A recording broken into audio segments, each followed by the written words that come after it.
This is a potentially very complicated living challenge for white. If you're feeling a little confused, I can show you the correct first move.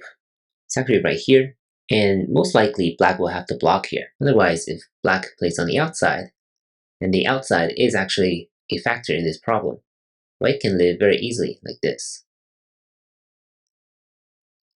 So that's why black will have to block here, limiting white's ice space. And the next move is really important. It's actually right here.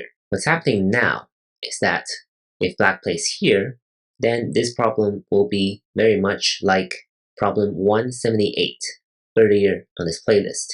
White cannot play this move, right? Because black will save this stone on the second line, and this is still going to be a fake eye. But white can play this bumping move. Now black must play here. White sacrifices one more. And if black connects, white will get to play at number 9 here in Sente.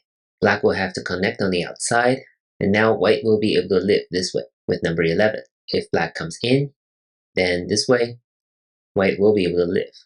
If black plays here, then white will connect here, and this will be a seki, or mutual life shape. So this is probably the optimal outcome for both sides. If black tries something like this, right, then this is where this kind of problem will get really, really complicated.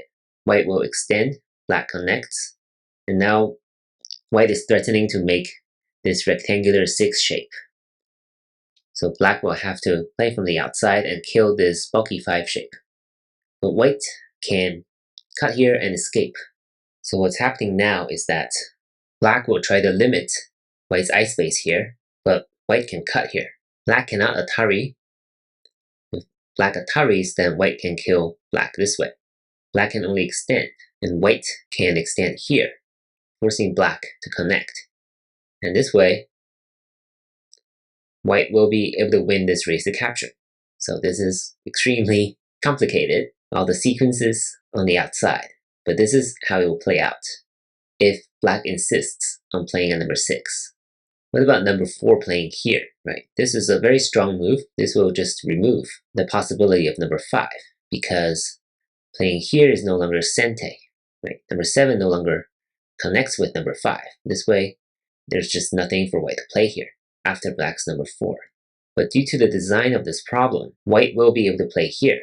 If black cuts, then white will break out of this enclosure, which also counts as a success for the purpose of this kind of life and death problems. If white plays here, then again, white will just capture these stones. And if black throws in, number 17 will be escaping from the enclosure. So white succeeds again. Of course, there are a couple other variations that you can work out on your own. It gets potentially quite complicated. The main takeaway from this problem, again, is this bumping move. Really, really neat move. It's just like problem 178. If you haven't seen it, please feel free to review it.